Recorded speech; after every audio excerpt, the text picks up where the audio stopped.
The movie continues right where the previous one ended, with police arriving at the burning La Domas estate and discovering Grace seated on the front steps, smoking. Overwhelmed, she begins to panic and eventually loses consciousness, prompting paramedics to rush her to the hospital. In a state of unconsciousness, she is remembering everything that Alex and his family did to her. Grace regains consciousness restrained to her hospital bed, where she is questioned by Detective Bassett.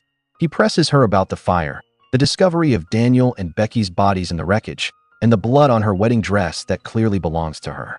Soon after, her listed emergency contact arrives, her estranged sister, Faith McFly, whom she hasn't seen in 7 years. Grace recounts the entire ordeal involving the La Domas family, her survival, and her encounter with the spirit of Mr. Lubale. Faith is disturbed by Grace's condition, but remains skeptical about the supernatural elements. Meanwhile, we see Chester Danforth, who possesses the ring given by Mr. Lubale, meaning that for now Chester Danforth himself is the head of this cult, and we can estimate his power and political dominance from the fact that, while sitting in his room, he issued orders to enforce ceasefires in wars happening around the world. Just then, he receives the news of the destruction of the La Domas family and Grace's survival, and upon hearing it, Mr. Danforth's blood runs cold. He messages other prominent families who were part of the same satanic council once led by the La Domases. These include Ignacio L. Cato, Wen Chung Xing, Ranjan brothers, Madhu and Vera J., and Bill Wilkinson. Chester summons his twin children, Ursula and Titus, but they resent the idea that leadership isn't automatically theirs. Chester insists they must follow Lubale's rules. In response, the twins suffocate him with a pillow and proceed to assemble the remaining families. As Bassett prepares to take Grace into custody, Bill suddenly appears and kills him by throwing a knife into his neck. Grace and Faith flee, with Grace grabbing Bassett's gun. Bill attempts to kill Grace to secure power for himself, but he suddenly explodes into pieces, terrifying Faith. Grace realizes that Mr. Lubale's game is not over yet. She once again puts on her wedding dress and shoes stained with the blood of the Domas' family, meaning her survival mode is now on as well. Moments later, armed enforcers arrive and incapacitate the sisters with gas. They explain that Bill broke the rules by acting before the game began, sealing the fate of his entire bloodline. The family leaders gather at the Danforth estate, which doubles as a lodge and casino. Ignacio arrives with his children, Felipe and Francesca, who harbors resentment toward Grace due to her past engagement to Alex. Wan Chung Xing arrives with her son, Wan Chung Fu, while the Ranjan brothers, Madhu and Vera J., show up alongside Madhu's wife, Martina. Alongside them is a mysterious figure known only as the lawyer. He explains to Grace and Faith that because Grace survived the deadly game of hide and seek, she now holds the right to claim leadership of the council. However, she must survive another hunt until dawn. If no one is wearing the council's ring by sunrise, La Bale will punish them all. Grace initially refuses to participate until they threaten to kill Faith. The lawyer explains the rules of the hunt to all the hunters and makes them sign Mr. Lubale's constitution with blood. The sisters are once again knocked unconscious and transported to a golf course. Both of their hands are bound together with the same handcuffs. Meanwhile, the hunters have set out for the hunt with their favorite weapons, hiding Buggy's keys. Ursula and Titus secretly rig the situation in their favor, but Chung Xing turns out to be the smartest. She finds Grace and Faith first using her drone, but perhaps she doesn't want to kill them. Before Xing can tell Grace and Faith her proposal, Ursula shoots down the drone.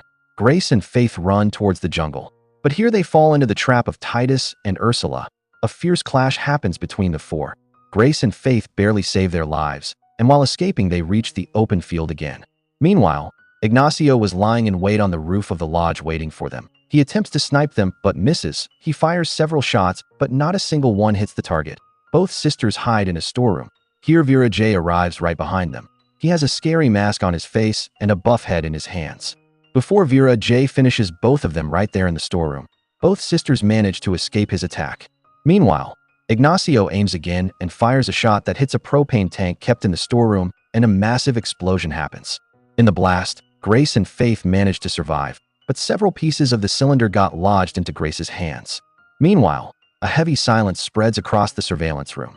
Everyone assumes that Vera J has been killed in the explosion. Ignacio is shaken to the core as well, because the rule of the game is clear. One hunter cannot kill another hunter, not even unintentionally. If that happens, the entire bloodline of the one who made the mistake will have to face the punishment. Thankfully for Ignacio, luck is on his side. Vera J survives the blast. Taking advantage of the situation, Grace and Faith escaped from there and hid in a room in the lodge, where they also found a bandsaw. Using it, they cut off their handcuffs, but the sound of the bandsaw alerted Vera J to where the two sisters were hiding, and he attacked both of them with his buff head.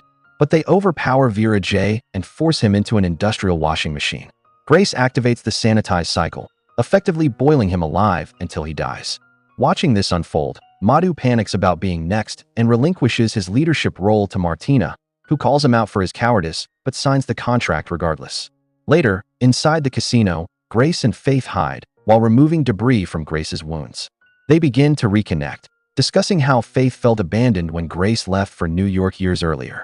Their moment is interrupted by Chen Sing, who proposes a loophole. If Grace marries Chung Fu, the Wan family will gain power and Grace can live freely. Grace refuses, unwilling to join a demonic cult. Ignacio soon finds them and tries to shoot, but Grace uses Chen Sing's sword to slit his throat. Since the rules forbid families from killing each other, even unintentionally, Chen Sing's entire bloodline is doomed.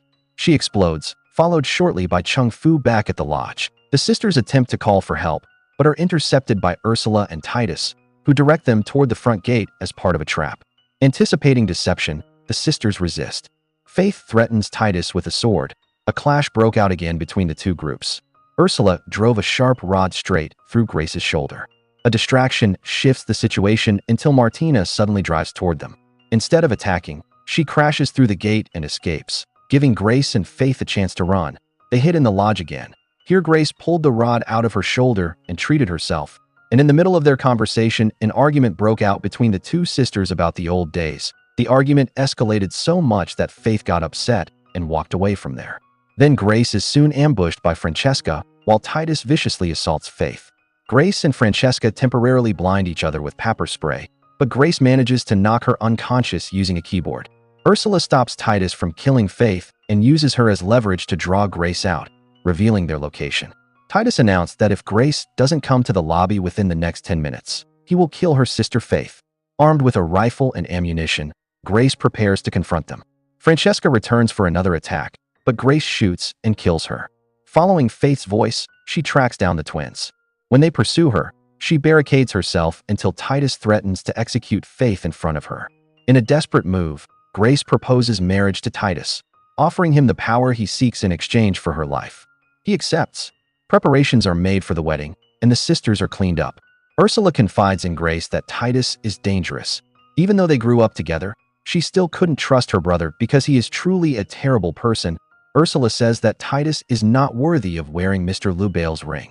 Titus overhears and brutally kills Ursula by snapping her neck. The surviving members gather as the lawyer officiates the ceremony.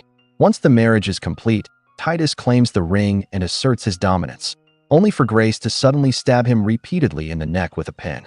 She reminds him that, as he once noted, there are no rules against killing one's own family. Taking the ring, Faith kicks Titus's body into a pit filled with corpses. Now in control, Grace immediately renounces the council, refusing to continue their cycle of violence. She throws the ring into the pit, causing the remaining members, except the lawyer, to scramble after it, turning on each other in a frenzy. As dawn breaks, Labelle's punishment begins, and the cultists start exploding one after another until a massive, bloody blast wipes them out. Madhu, who avoided the chaos, believes he has survived, until he suddenly explodes as well. Mr. Labelle appears once more before Grace and Faith, acknowledging their survival with a nod, while the lawyer allows them to leave unharmed. Grace also takes a goat that had been intended for sacrifice. As the sisters exit the estate with the goat, they reconcile and commit to rebuilding their relationship moving forward. If you enjoyed this video, subscribe to this channel for more.